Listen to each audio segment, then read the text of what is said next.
वाहिगुरू जी का खालसा वाहिगुरू जी की Fateh. Students as you know that कि इस तो पहले लैक्चर दे विच आपां की कीता सी अकाउंटिंग दा मीनिंग कीता सी, ठीक है। एंड हुण and now we will do what are the features of accounting. First of all पहला फीचर की है कि अकाउंटिंग दे विच किहड़ियां चीज़ां इनवॉल्व होंदियां। मैं तुहानूं पहलां दस्सिया कि फस्ट ऑफ ऑल आपां की करदे हां, रिकॉर्ड करदे हां। तुहानूं पता ना रिकॉर्डिंग का मतलब की हुंदा कि जिहड़ी भी चीज़ नूं आपां लिखना नूं आपां की कह देना आपां रिकॉर्ड कर रहे, बट वो किहदी फॉर्म दे विच होनी चाहिए, मनी दी फॉर्म दे विच। देखो ये उन्हें की लिखा, it is an art to record day to day business transaction in a systematic manner. कहता कि ये एक तुहाडे कोल हुनर आ कि जिहदे विच तुसीं अपने रोज़ दा रोज़ हिसाब लिखदे हो जो अपनी कॉपियां ते उहनूं आपां की कहते हैं recording. But accounting involves the recording of only those transactions. उन्हां चीज़ां दी ही करोगे तुसीं लिखोगे which can be expressed in money और मनी वर्थ, ठीक है। कहते हैं कि ये उन्होंने मैं बार बार पहला भी समझाया ना कि अकाउंटिंग के वो चीज़ की ही वैल्यू आ जी कि रिलेट करती है पैसे के नाल। कहता कोई भी जी चीज़ आ जी पैसे नाल रिलेट करती है तुसीं उही लिखोगे, पैसे तो बिना वाली चीज़ तुसीं नहीं लिखोगे, ठीक है। उस तो बाद रिकॉर्ड करके फिर तुसीं की करना, क्लासीफाई करना। बच्चे क्लासीफाई का मतलब मैं तुहानूं classifying means grouping the transactions of same nature और same account at one place after proper recording has been done in journal और subsidiary books. These are to be posted account wise in the ledger in a way so that all information regarding a particular account is available at one place। बच्चे class recording का पहला होंदा कि तुसी data record कर लिया। Record दे विच तुसी की कीता सी, तुसी लिखता सी कि 10,000 दे मैं की लिया शूज़ लिया, ठीक है। तुहाडे कोल टोटल 1 लाख रुपया सी, उहदे विच तुसी ये दसता कि 10,000 दे मैं की लिया शूज़ लिया, मैं उहदे विचों 5,000 दे की लिया बुक्स लिया, ठीक है। 15,000 1 लाख च तुसी कितना पैसा यूज़ कर लिया, 15,000।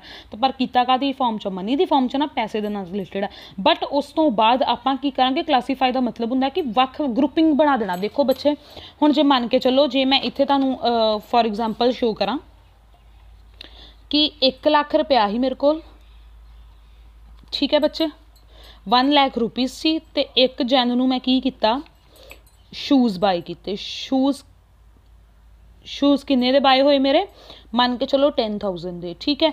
उस तो बाद 2 जन नूं मैं बुक्स बाय कीतियां, ठीक है, बुक्स बाय कीतियां एंड बुक्स किन्ने दियां हो गईयां 5,000 दियां। गल समझ आ रही है, ठीक है। फिर उस तो बाद आफ्टर 10 जन की हो गया मेरी, मैं फिर की बाय किया 10 जन नूं मैं की कीते राम नूं पैसा पे किया, ठीक है। पेड टू राम, ठीक है। पेड टू राम कितना पैसा पे किया 20,000। गल समझ आ रही है, ठीक है। फिर उस तो बाद मैं 15 जन नूं की कीता, ठीक है। फिर मैं राम नूं पैसा पेड किया, मैं उहदे पैसे देने होणगे, ठीक है। फिर मैं राम नूं कितना पैसा पे किया 15,000 होर। गल समझ आ रही है। ये तुसी की है ये कित्थे, ये सारा कुछ कित्ते उत्ते लिखोगे जर्नल दे विच, किहदे विच लिखोगे जर्नल दे विच, ठीक है। ये आप सारा टॉपिक बाद चो फुल फ्लैज चैप्टर, बट मैं तुहानूं जस्ट फॉर हिंट समझाउंदी हां कि तुसी घर दे विच इदां ही अकाउंट बनाओ जो, ठीक है। बट हुण की करोगे, क्लासीफाइंग का मतलब हुंदा वा, सॉरी क्लासीफाइंग का मतलब ये हुंदा है कि तुसी ਜਿਹੜੇ ਇੱਕੋ अकाउंट आ, जिद्दां देखो हुण शूज़ का एक अकाउंट काहदा बन गया, कल्ले शूज़ का, उहदे विच किन्ने दी एंट्री आऊगी 10,000 दी, ठीक है। दूजा अकाउंट काहदा बनाओगे, बुक्स का, उहदे विच एंट्री किन्नी आऊगी 5,000 दी। एंड थर्ड अकाउंट किहदा बनाओगे, मन के चलो थर्ड अकाउंट किहदा बनाना वा, राम का। थर्ड अकाउंट राम का बनया ना, तो राम दे विच किन्नियां एंट्रीज आउणगियां 2 एंट्रीज। समझ आती क्यों 2 एंट्रीज आउणियां, क्योंकि राम दे नाल किन्नियां एंट्रीज रिलेटेड आ, एक 10,000 वाली रिलेटेड आ ते एक किन्ने वाली रिलेटेड आ 15,000। क्लासीफाइंग का मतलब हुंदा कि जिहड़ियां सिमिलर नेचर दियां वा इक्को जगह लैके आउणगे। राम नूं 2 वारी पैसा पे कीता वा ते राम दे विच किन्नी वारी एंट्रीज आ जाणगियां, 2 वारी। बट जिद्दां आपां हुण इत्थे मैं तुहानूं फॉर एग्जाम्पल दित्ती आ कि इत्थे जिद्दां शूज़ आ, शूज़ दे एक ही आ ते कल्ले किन्ने आउणगे 10,000, बट बुक्स का भी कल्ला एक ही है तो किन्ना होगा 5,000। दैट मीनस कि जिहड़ियां सिमिलर नेचर दियां ट्रांजेक्शनस उन्हां नूं इकट्ठा करोगे तो जिहड़ियां अलग दियां उन्हां नूं अलग। राम नूं 2 वारी पे किया तो सिमिलर नेचर हो गया ना राम 2 वारी, तो दैट मीनस कि राम की इक्को वारी उत्ते राम लिखांगे तो 2 वारी उहदी थल्ले उहदी लिख दांगे कि उन्होंने एक बारी 10,000 पे, एक बारी उन्होंने 20,000 पे किया एंड एक बारी उन्होंने कितना किया 15,000 किया, ठीक है। सॉरी बच्चे इत्थे भी चेंज कर लो, इत्थे तुसीं मैं तुहानूं हुणे समझाया ना, इत्थे भी कितना आ जाऊगा 20,000, ठीक है। समझ आ गई, समझ आ रही है। इत्थे भी कितना आ जाएगा 20,000, उस तो बाद 15,000। क्लासीफाइंग का मतलब ये होंदा है कि जिहड़ियां सिमिलर नेचर दियां ट्रांजेक्शनस आ उन्हां नूं सेम उन्हां नूं अलग कर दो, ठीक है। दैट फस्ट ऑफ ऑल ये फस्ट चीज़ की आ गई रिकॉर्डिंग, ठीक है। उस तो बाद की किया क्लासीफाई का मतलब जो सिमिलर नेचर दी ट्रांजैक्शनस मैं वक्-वक् कर लिया। उस तो बाद समराइजिंग मैं तुहानूं कल भी दस्सिया कि डाटा नूं की करना वा तुसीं ਜਿਹੜੇ ਫਾਰਮ 'ਚ ਲੈ ਆਂਦਾ ਨਾ, ਫਾਰਮ 'ਚ ਲਿਆਂਦਾ ਕਿ ਰਾਮ ਦਾ ਅਕਾਊਂਟ ਵੱਖ ਬਣਾਤਾ, ਸ਼ੂਜ਼ ਦਾ ਅਕਾਊਂਟ ਵੱਖ ਬਣਾਤਾ, ਬੁੱਕਸ ਦਾ ਅਕਾਊਂਟ ਵੱਖ ਬਣਾਤਾ। ਜਦੋਂ ਉਹ ਬਣਾਤਾ ਉਹਦੇ ਤੋਂ ਆਪਾਂ ਕੀ ਬਣਾਵਾਂਗੇ, ਟਰਾਇਲ ਬੈਲੈਂਸ। देखो उस तो बाद ट्रायल बैलेंस बनूगा, फिर प्रॉफिट एंड लॉस अकाउंट बनेगा, फिर बैलेंस शीट बचे। ट्रायल बैलेंस दे विच तुसीं ये वेखदे जो कि मैं तुहानूं उदण भी समझाया है कि तुहाडे जिहड़े वे वेखना वा कि तुहाडा खर्चा जिहड़ा वा, समझ आ रही है कि जो तुहाडा खर्चा वा, जे तुहाडी इनकम 1 लाख रुपया, तुहाडा खर्चा भी कितना होना चाहिए, 1 लाख रुपया। वो अकाउंट किद्दां बनता है कि तुसीं ये वेखना कि जे इनकम तुहाडे कोल 1 लाख तो ये नहीं तुसीं खर्चा 1,20,000 करन दे। मैं पहलां भी एग्जाम्पल दित्ती सी। That मीनस J 1,20,000 Karan they, that मीनस तुसीं किते ना किते की कर रहे हो, गलती कर रहे हो। समझ आ रही है। सो ट्रायल बैलेंस दे विच तुसीं अपने ਜਿਹੜੀ ਇਨਕਮ ਆ ਉਹ ਕਿਹਦੇ ਨਾਲ ਰਿਲੇਟ ਕਰਦੇ ਹੋ, ਜੋ ਆਪਣੇ ਖਰਚਿਆਂ ਦੇ ਨਾਲ। ਜੋ ਸੇਮ ਆਂਦੀ ਫਿਰ ਤੁਸੀਂ ਕੀ ਕਹਿੰਦੇ ਜੋ ਮੇਰਾ ਅਕਾਊਂਟ ਕੀ ਆ, ਸਹੀ ਆ। जो ट्रायल बैलेंस बन जाता ना अकाउंट्स के फिर आप कढ़ते हैं, कंपनी अपनी की करती प्रॉफिट लॉस की, कंपनी में प्रॉफिट होया या लॉस होया। एंड थर्ड थिंग कंपनी की करती है बैलेंस शीट। बच्चे बैलेंस शीट हमेशा इन्नी गल का ध्यान रखियो कि प्रॉफिट एंड लॉस तुहानूं हमेशा दसदा कि कंपनी में प्रॉफिट होया या लॉस होया। बट बैलेंस शीट जो बनाई दी है ना किसी भी कंपनी की, भावें एयरटैल की कल ही भावें खोल के वेख लियो प्रॉफिट एंड लॉस अकाउंट 2019-2020 का एंड बैलेंस शीट, तो बैलेंस शीट तुहानूं हमेशा दसूगी कि कंपनी की पोजीशन कितनी है। पोजीशन इन द सेंस कि कंपनी पहले नंबर ते ऑल ओवर वर्ल्ड, दूजे ते या 100वें ते या 200 ते है। सो प्रॉफिट एंड लॉस तुहानूं हमेशा ये दसदा कि कंपनी नूं प्रॉफिट होया या लॉस। बट बैलेंस शीट तुहानूं ये दसदी है कि कंपनी नूं जे प्रॉफिट भी होया वा तो कंपनी किनवीं पोजीशन ते आ। जो तुहाडी क्लास तुसीं वेखदे जो कि पास ते सारे हो गया, बट प्रॉब्लम इज़ दैट कि उन्हां दे विच्चों पोजीशन कितनी आई है। सो बैलेंस शीट हमेशा की दसदी है, पोजीशन। ठीक है। उस तो बाद इंटरप्रेटिंग मैं तुहानूं बच्चे बार बार पहला भी समझाया सी कि डाटा जो तुसीं प्रॉफिट दस दिंदे जो जां लॉस दस दिंदे जो ते बैलेंस शीट दस दिंदे हो, तुसीं डाटा कित्थे करदे जो, नैट ते चढ़ाते जो। क्योंकि तुसीं लोगों के घर च जाके थोड़ी दसोगे सानूं प्रॉफिट होया, सानूं प्रॉफिट होया। कंपनी करोड़ां नाल डील करदी है।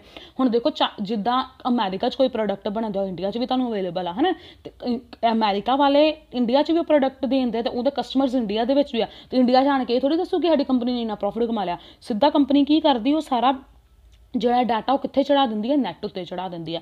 जो नैट उत्ते चढ़ा दिंदी है तो वो सारे लोग वो डाटा नूं वेख सकदे। फॉर एग्जाम्पल मैं तुहानूं बार बार कह दी तुसीं एयरटैल दी जां किसी भी कंपनी की, पूमा कंपनी की या किसी भी कंपनी की तुसीं खोल के वेखोगे ना, तुसीं लिखोगे कि बैलेंस शीट जां पहला profit and loss of Puma company, फिर उस सैशन 2019-2020 बच्चे प्रॉफिट एंड लॉस ते बैलेंस शीट हमेशा साल दर साल ही बनती है। ठीक है। एक साल च वेखदी कंपनी, जां वो बनती है 1 जन तो 31 दिसंबर तो जां फिर वो बनती है 1 अप्रैल टू 31 मार्च। दो वेस च बन सकती है।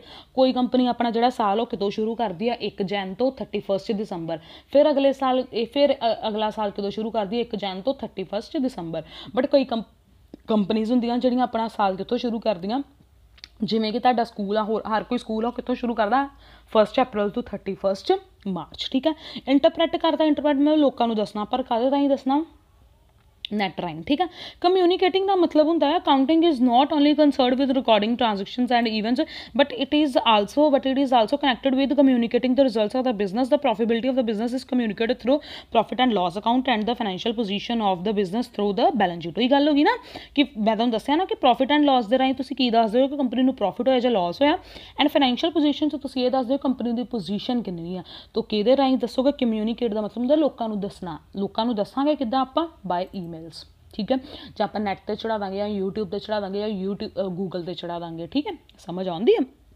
सो कहते हैं कि अकाउंटिंग के फस्ट चीज़ की होंदी है, रिकॉर्ड करना कोई भी डाटा, उस तो बाद उन्होंने क्लासीफाई करना। क्लासीफाई रिकॉर्डिंग के फस्ट ऑफ ऑल वो थिंग आती कि जी पैसे नाल रिलेटेड थिंग्स उही लिखांगे। तो classifying you should know that कि जोड़े सेम ईवेंट्स वाली चीज़ां वा उन्होंने एक जगह रखना। फिर समराइजिंग का मतलब डाटा इदा रखना वा कि जिहदे नाल तुहाडा बैलेंस शीट भी बन जाए, प्रॉफिट एंड लॉस भी बन जाए, तो बैलेंस शीट भी सौखी बन जाए। फिर उस तो बाद तुसीं की करना, डाटा इंटरप्रैट करना। इंटरप्रैट का मतलब ये होंदा कि तुसीं की करदे जो डाटा नूं की करन लग पैंदे जो इंटरप्रैट दे विच कि तुसीं balance sheet profit and loss बना लिया तो बैलेंस शीट बना ली। जो ये चीज़ां बना लियां तुसीं ते फिर तुसीं इंटरप्रैट काहदे उत्ते करना कि लोकां नूं पता कित्थों चलूगा इस चीज़ां दा, वो कम्यूनीकेट किद्दां करोगे एट द एंड, वो तुसीं करोगे थ्रू काहदे राहीं करोगे, ईमेल्स, जां मैं तुहानूं दस्सिया जां गूगल ते पा दोगे जां यूट्यूब ते पा दोगे। ठीक है। ਹੁਣ next one is the what is the difference, ਠੀਕ ਹੈ। What is the difference between book keeping and accounting. ਇਹ ਕਹਿੰਦੇ ਕਿ ਦੋਵਾਂ ਦੇ ਵਿੱਚ ਆਪਾਂ ਬੁੱਕ ਕੀਪਿੰਗ ਵੀ ਪੜ੍ਹ ਲਿਆ ਵਾ ਅਤੇ ਅਕਾਊਂਟਿੰਗ ਵੀ ਪੜ੍ਹ ਲਿਆ, ਤੇ ਬਟ ਦੋਵਾਂ ਦੇ ਵਿੱਚ ਡਿਫਰੈਂਸ ਕੀ ਆ। ਕਹਿੰਦੇ ਆ ਕਿ it is an elementary stage of accounting. Elementary ਦਾ ਮਤਲਬ ਹੁੰਦਾ ਫਸਟ ਸਟੇਜ ਆ। ਫਸਟ ਸਟੇਜ ਦਾ ਮਤਲਬ ਇਹ ਆ ਕਿ ਕੋਈ ਅਨਪੜ੍ਹ ਆਦਮੀ ਵੀ ਜਾਂ ਪੜ੍ਹਿਆ ਲਿਖਿਆ ਆਦਮੀ ਵੀ ਆ ਪਹਿਲਾਂ ਕਿੱਥੋਂ ਸ਼ੁਰੂ ਕਰਦਾ ਵਾ, ਬੁੱਕ ਕੀਪਿੰਗ ਤੋਂ, ਠੀਕ ਆ। ਜਿੰਨਾ ਚਿਰ ਤੱਕ ਉਹਨੂੰ ਬੁੱਕ ਕੀਪਿੰਗ ਨਹੀਂ ਆਉਂਦੀ ਹੋਊਗੀ ਉਹ ਅਕਾਊਂਟਿੰਗ ਨਹੀਂ ਕਰ ਸਕਦਾ, ਠੀਕ ਆ। ਐਲੀਮੈਂਟਰੀ ਦਾ ਮਤਲਬ ਹੁੰਦਾ ਪਹਿਲੀ ਸਟੇਜ, ਠੀਕ ਹੈ। ਉਸ ਤੋਂ ਬਾਅਦ it is a secondary stage which begins where book keeping ends. ਕਹਿੰਦਾ ਕਿ ਇਹ ਦੂਜੇ ਨੰਬਰ ਤੇ ਆਉਂਦੀ ਹੈ। ਦੂਜੇ ਨੰਬਰ ਦੇ ਇਨ ਦਾ ਸੈਂਸ ਕਿ ਜੇ ਐਲੀਮੈਂਟਰੀ ਦਾ ਮਤਲਬ ਕੀ ਹੁੰਦਾ ਕਿ ਤੁਸੀਂ ਫਸਟ ਸੈਕਿੰਡ ਥਰਡ ਕਰੋਗੇ, ਠੀਕ ਹੈ ਨਾ। ਫਸਟ ਸੈਕਿੰਡ ਥਰਡ ਕਰੋਗੇ ਤਾਂ ਫਿਰ ਤੁਸੀਂ ਫਿਫਥ ਸਿਕਸਥ 'ਤੇ ਜਾਓਗੇ, ਇਹ ਥੋੜ੍ਹੀ ਤੁਸੀਂ ਸਿੱਧਾ ਫਿਫਥ ਸਿਕਸਥ 'ਤੇ ਚੱਲ ਜਾਓਗੇ। ਇਹਦਾ ਮਤਲਬ ਆ ਕਿ ਇਹ ਫਸਟ ਸਟੇਜ ਆ। ਉਸ ਤੋਂ ਬਾਅਦ ਕੀ ਆਉਂਦੀ ਆ, ਅਕਾਊਂਟਿੰਗ। ਜੇ ਤੁਹਾਨੂੰ ਬੁੱਕ ਕੀਪਿੰਗ ਆਉਂਦੀ ਹੋਊਗੀ ਤਾਂ ਫਿਰ ਹੀ ਅਕਾਊਂਟਿੰਗ ਆਏਗੀ। ਅਤੇ ਕਹਿੰਦਾ ਜਿੱਥੇ ਬੁੱਕ ਕੀਪਿੰਗ ਐਂਡ ਹੁੰਦੀ ਹੈ ਉੱਥੇ ਅਕਾਊਂਟਿੰਗ ਸ਼ੁਰੂ ਹੁੰਦੀ ਹੈ, ਠੀਕ ਹੈ। ਇਟ ਰਿਪਰਜੈਂਟਸ ਦਾ ਆਰਟ ਐਸਪੈਕਟ ਅਤੇ ਇਟ ਰਿਪਰਜੈਂਟਸ ਦਾ ਸਾਇੰਸ ਐਸਪੈਕਟ। ਬੱਚੇ ਆਰਟ ਦਾ ਮਤਲਬ ਹੁੰਦਾ ਹੈ ਤੁਹਾਡੇ ਕੋਲ ਹੁਨਰ ਆ। ਬੁੱਕ ਕੀਪਿੰਗ ਦੇ ਵਿੱਚ ਕੋਈ ਅਨਪੜ੍ਹ ਆਦਮੀ ਵੀ ਆ, ਸਿਰਫ ਉਹਨੇ ਕੀ ਕਰਨਾ ਹੁੰਦਾ, ਟ੍ਰਾਂਜੈਕਸ਼ਨਸ ਲਿਖਣੀਆਂ ਹੁੰਦੀਆਂ। ਜਿੱਦਾਂ ਮੈਂ ਫੋਰ ਐਗਜ਼ਾਮਪਲ ਆਪਾਂ ਘਰ ਕੀ ਕਰਦੇ, ਤੁਹਾਡੇ ਪਾਪਾ ਵੀ ਕਰਦੇ, ਲਿਖਦੇ 1 ਲੱਖ ਰੁਪਈਆ ਕਿਤੋਂ ਲਿਆਂਦਾ, ਠੀਕ ਹੈ। ਇਹੀ ਕਰਦੇ ਨਾ, 1 ਲੱਖ ਲੈ ਕੇ ਆਉਂਦਾ ਅਤੇ ਲਿਖ ਦਿੰਦੇ 1 ਜਨਵਰੀ ਨੂੰ, 1 ਜਨ ਨੂੰ ਮੈਂ ਉਹ ਲੱਖ ਕਿੱਥੇ ਖਰਚਿਆ, 10,000 ਕਿੱਥੇ ਖਰਚਿਆ ਸ਼ੂਜ਼ ਦੇ, 2 ਜਨਵਰੀ ਮੈਂ ਕਿੱਥੇ ਖਰਚਿਆ ਬੁੱਕਸ ਦੇ ਉੱਤੇ, ਠੀਕ ਆ। ਅਤੇ ਪੈਸੇ ਪੂਰੇ ਕਰ ਲੈਂਦੇ। ਦੈਟ ਮੀਨਸ ਕਿ ਹੁਨਰ ਆ, ਆਰਟ ਆ। ਬਟ ਅਕਾਊਂਟਿੰਗ ਉਹੀ ਬੰਦਾ ਕਰ ਸਕਦਾ ਵਾ ਜਿਹੜੇ ਬੰਦੇ ਕੋਲ ਕੀ ਆ, ਨੌਲੇਜ ਆ। ਸਾਇੰਸ ਦਾ ਮਤਲਬ ਹੁੰਦਾ ਤੁਹਾਡੇ ਕੋਲ ਨੌਲੇਜ ਹੋਣੀ ਚਾਹੀਦੀ। ਅਕਾਊਂਟੈਂਸੀ ਉਹੀ ਕਰ ਸਕਦਾ ਜਿਹੜਾ ਬੰਦਾ ਨੌਲੇਜ ਹੁਣ ਗਿਆ 10th ਤੱਕ ਤੁਸੀਂ ਕੁਝ ਨਹੀਂ, 11th 12th ਨਹੀਂ ਕੀਤੀ, ਤੁਸੀਂ ਕਹੋਗੇ ਮੈਂ BCom 'ਤੇ ਚੱਲ ਜੂੰਗਾ, ਕਦੀ ਵੀ ਨਹੀਂ ਜਾ ਸਕਦਾ, ਠੀਕ ਹੈ। The work of bookkeeper is clerical in nature. The work of accountant is specialized in nature, which is concerned with designing the accounting system. ਬੱਚੇ ਕਹਿੰਦੇ ਆ ਕਿ ਜਿਹੜਾ ਬੁੱਕਕੀਪਰ ਆ ਜਿਹਨੇ ਹਿਸਾਬ ਕਿਤਾਬ ਰੱਖਣਾ ਵਾ ਉਹ ਤਾਂ ਕਲੈਰੀਕਲ ਇਨ ਨੇਚਰ। ਕਲੈਰੀਕਲ ਦਾ ਮਤਲਬ ਹੁੰਦਾ ਵਾ ਕਿ ਹਿਸਾਬ ਕਿਤਾਬ ਕਰਨ ਵਾਲਾ, ਠੀਕ ਆ। ਬਸ ਉਹ ਹਿਸਾਬ ਕਿਤਾਬ ਹੀ ਕਰ ਸਕਦਾ ਜਿਹੜਾ ਬੁੱਕਕੀਪਰ ਆ, ਠੀਕ ਹੈ। ਬਟ ਜਿਹੜਾ ਅਕਾਊਂਟਿੰਗ ਵਾਲਾ ਬੰਦਾ ਵਾ ਉਹ ਕਹਿੰਦੇ ਆ ਕਿ ਇੱਕ ਸਪੈਸ਼ਲਾਈਜ਼ਡ ਪਰਸਨ ਆਪਾਂ ਮੰਨਿਆ ਜਾਂਦਾ। ਬੱਚੇ ਹੁਣ ਫੋਰ ਐਗਜ਼ਾਮਪਲ ਆ, ਜੇ ਕਿਸੇ ਨੇ ਵੀ ਕੋਈ ਵੀ ਕੰਮ ਕੀਤਾ, ਦੇਖੋ ਕਿ ਕਿਸੇ ਨੇ ਤੁਹਾਡੇ ਪਾਪਾ ਹੀ ਆ, ਮੰਨ ਕੇ ਚੱਲੋ ਕਿ ਉਹਨਾਂ ਨੂੰ ਨਹੀਂ ਨੌਲੇਜ ਹੈਗੀ, ਇੰਨੇ ਪੜ੍ਹੇ ਲਿਖੇ ਨਹੀਂ ਆ, ਬਟ ਉਹ ਫਿਰ ਵੀ ਅਕਾਊਂਟਸ ਮੇਨਟੇਨ ਕਰਦੇ ਆ। ਅਤੇ ਉਹ ਕਿਹੜੇ ਅਕਾਊਂਟ ਮੇਨਟੇਨ ਕਰਦੇ ਆ, ਬੁੱਕ ਕੀਪਿੰਗ ਵਾਲੇ, ਠੀਕ ਹੈ। ਠੀਕ ਆ, ਦੈਟ ਮੀਨਸ ਕਲੈਰੀਕਲ ਦਾ ਮਤਲਬ ਮਾੜਾ ਮੋਟਾ ਹਿਸਾਬ ਕਿਤਾਬ ਆਉਂਦਾ। ਬਟ ਜਿਹੜਾ ਅਕਾਊਂਟੈਂਟ ਆ, ਜਿਹਨੇ ਅਕਾਊਂਟਿੰਗ ਦਾ ਮਤਲਬ ਇਹ ਆ ਕਿ ਉਹ ਬੰਦਾ ਪੜ੍ਹ ਲਿਖ ਕੇ ਆਇਆ, ਪੜ੍ਹ ਲਿਖ ਕੇ ਮਤਲਬ +1 +2 ਕੀਤੀ, ਕਮਰਸ 'ਚ ਕੀਤੀ, ਫਿਰ ਉਹਨੇ BCom ਕੀਤੀ, ਫਿਰ ਉਹਨੇ ਕੀ ਕੀਤਾ, MCom ਕੀਤੀ ਜਾਂ MBA ਕੀਤੀ, ਠੀਕ ਹੈ। ਐਂਡ ਉਸ ਤੋਂ ਬਾਅਦ ਉਹਨੇ ਫਿਰ ਟੈਸਟ ਦਿੱਤਾ CA ਦਾ। CA ਦਾ ਬੱਚਾ ਇਹ ਹੁੰਦਾ ਕਿ ਚਾਰਟਰਡ ਅਕਾਊਂਟੈਂਟ ਹੁੰਦਾ। ਬੱਚਿਆਂ ਨੇ ਉੱਦਾਂ ਨੇ ਪੁੱਛਿਆ ਸੀ ਕਿ CA ਕੌਣ ਹੁੰਦਾ। CA ਇਜ਼ ਦੈਟ ਕਿ ਚਾਰਟਰਡ ਅਕਾਊਂਟੈਂਟ। ਅਤੇ CA ਹੀ ਹਰ ਇੱਕ ਦੇ ਆਡਿਟ ਕਰਦਾ। ਆਡਿਟ ਦਾ ਮਤਲਬ ਹੁੰਦਾ ਵਾ ਕਿ ਹਰ ਇੱਕ, ਜੇ ਤੁਸੀਂ ਕਹਿੰਦੇ ਨਾ ਮੈਡੀਕਲ ਲਾਈਨ 'ਚ ਜਾਣਾ ਵਾ ਅਤੇ ਡਾਕਟਰ ਵੀ ਬਣ ਜਾਂਦੇ ਜੋ, ਅਤੇ ਆਡਿਟ ਕੌਣ ਕਰਦਾ, CA ਆਣ ਕੇ ਵੇਖਦਾ ਵਾ ਕਿ ਤੁਸੀਂ ਆਪਣੇ ਅਕਾਊਂਟਸ ਸਹੀ ਬਣਾਏ ਆ। ਇਹ ਤਾਂ ਨਹੀਂ ਹੈ ਕਿ ਤੁਸੀਂ ਪੈਸਾ ਇੰਨਾ ਸ਼ੋਅ ਕਰਨ ਦਾ, ਜੋ ਕੰਪਨੀ ਸ਼ੋਅ ਕਰਨ ਦੀ ਮੇਰੇ ਕੋਲ 1 ਲੱਖ ਦਾ ਪ੍ਰੋਫਿਟ ਹੋਇਆ, ਬਟ ਜਦੋਂ CA ਤੁਹਾਡੀਆਂ ਕਿਤਾਬਾਂ ਆਣ ਕੇ ਵੇਖਦਾ, CA ਕਹਿੰਦਾ ਤੁਹਾਨੂੰ ਤਾਂ 10 ਲੱਖ ਦਾ ਪ੍ਰੋਫਿਟ ਹੁੰਦਾ, ਤੁਸੀਂ ਕਿਉਂ ਸ਼ੋਅ ਕਰਨ ਦੇ।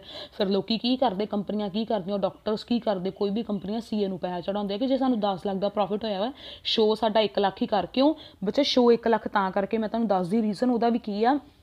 1 ਲੱਖ ਸ਼ੋਅ ਕਰ, ਉਹਦੇ ਪਿੱਛੇ ਇੱਕ ਰੀਜ਼ਨ ਆ।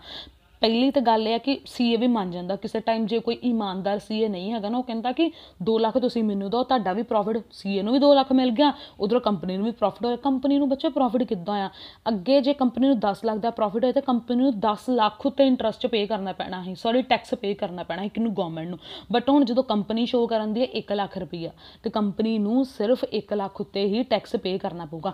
ਮੰਨ ਕੇ ਚੱਲੋ ਜੇ 10 ਲੱਖ ਉੱਤੇ ਜੇ ਆਪਾਂ ਮੰਨ ਕੇ, ਜੇ ਫੋਰ ਐਗਜ਼ਾਮਪਲ ਜੇ ਆਪਾਂ ਲਈਏ, ਫੋਰ ਐਗਜ਼ਾਮਪਲ ਵੇਖੋ, ਜੇ 1 ਲੱਖ ਆ, ਠੀਕ ਹੈ ਨਾ, 1 ਲੱਖ 1 ਲੱਖ ਉੱਤੇ ਜੇ ਮੈਂ ਮੰਨ ਕੇ ਵੀ ਚੱਲਣਾ 5% ਆ ਪੂਰੇ ਸਾਲ ਦਾ, ਠੀਕ ਹੈ।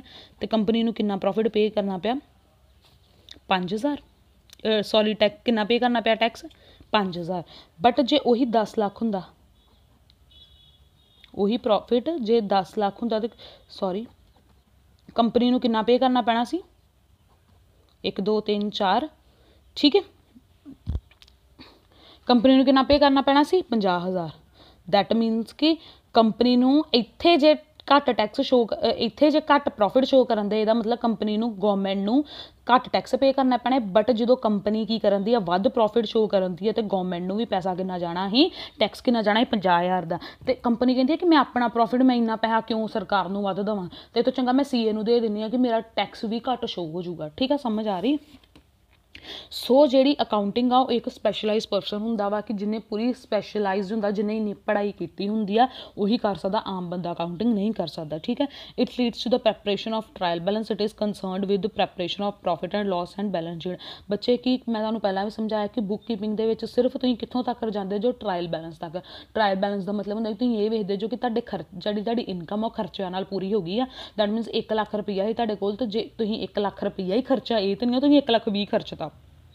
ਜਦੋਂ ਤੁਹਾਡੀ ਇਨਕਮ ਤੁਹਾਡੇ ਖਰਚਿਆਂ ਨਾਲ ਰਿਲੇਟ ਹੋ ਗਈ, 1 ਲੱਖ 1 ਲੱਖ ਹੀ ਇਨਕਮ ਆ ਤੇ 1 ਲੱਖ ਹੀ ਤੁਹਾਡਾ ਕੀ ਐਕਸਪੈਂਸ ਖਰਚਾ। ਦੈਟ ਮੀਨਸ ਤੁਸੀਂ ਕਹਿੰਦੇ ਮੇਰੇ ਅਕਾਊਂਟਸ ਪੂਰੇ ਹੋ ਗਏ ਆ, ਮੇਰਾ ਅਕਾਊਂਟ ਸਹੀ ਆ, ਕਿਉਂਕਿ ਇਨਕਮ ਦੇ ਨਾਲ ਖਰਚੇ ਕੀ ਹੋ ਗਏ ਆ, ਬਰਾਬਰ ਹੋ ਗਿਆ। ਬਟ ਕਹਿੰਦੇ ਆ ਕਿ ਇਹਦੇ ਵਿੱਚ ਕੀ ਹੁੰਦਾ ਵਾ ਅਕਾਊਂਟਿੰਗ ਦੇ ਵਿੱਚ, ਕਿਉਂਕਿ ਸਪੈਸ਼ਲਾਈਜ਼ਡ ਆ, ਸਪੈਸ਼ਲਾਈਜ਼ ਦੇ ਵਿੱਚ ਤੁਸੀਂ ਟਰਾਇਲ ਬੈਲੈਂਸ ਤੇ ਬਣਾਉਣਾ, ਬਟ ਤੁਸੀਂ ਕੀ ਬਣਾਉਂਦੇ ਜਿਹਦੇ ਨਾਲ ਪ੍ਰੋਫਿਟ ਐਂਡ ਲਾਸ ਤੇ balance sheet. Profit and loss ਤੁਹਾਨੂੰ ਦੱਸਦੇ ਕਿ ਤੁਸੀਂ ਪ੍ਰੋਫਿਟ ਕਮਾਇਆ ਜਾਂ ਲਾਸ, ਐਂਡ ਬੈਲੈਂਸ ਸ਼ੀਟ ਤੁਹਾਨੂੰ ਦੱਸਦੀ ਕਿ ਤੁਹਾਡੀ ਕੰਪਨੀ ਦੀ ਪੋਜੀਸ਼ਨ ਕਿੰਨੀ ਹੈ। ਠੀਕ ਹੈ। It is done on the basis of rules and regulation which are same for all the organisation. It is not necessary be the same in all types of organisation.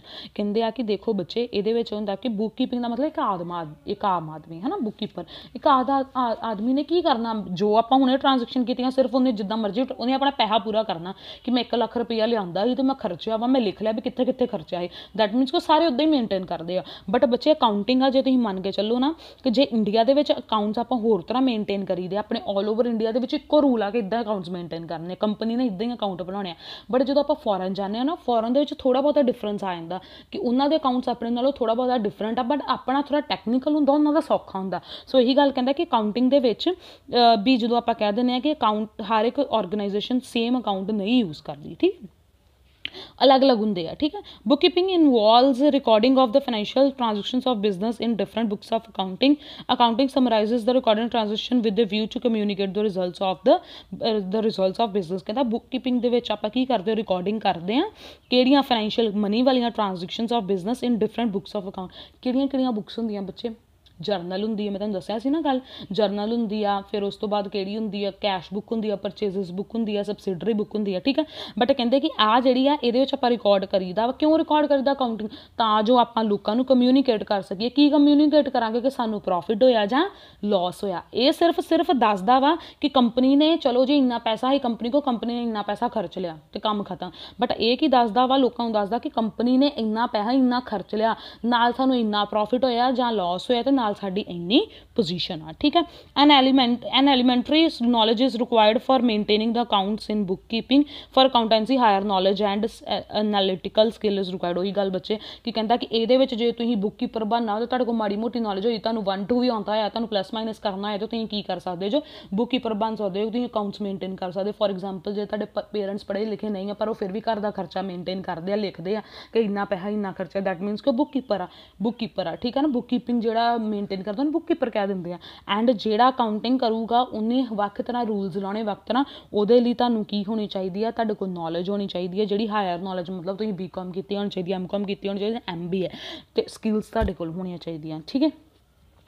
Okay बच्चे, that's all for today. Tomorrow we will do is accounting science और art. ठीक है बच्चे, थोड़ा ना मैं तुहानू slow तां करके करवा रही हूँ क्योंकि बच्चे सबजैक्ट न्यू है तुहाडे लई। सो तुहानू हर एक ट्रांजैक्शन हर एक चीज़ का पता होना चाहिए कि इहदा मतलब की है।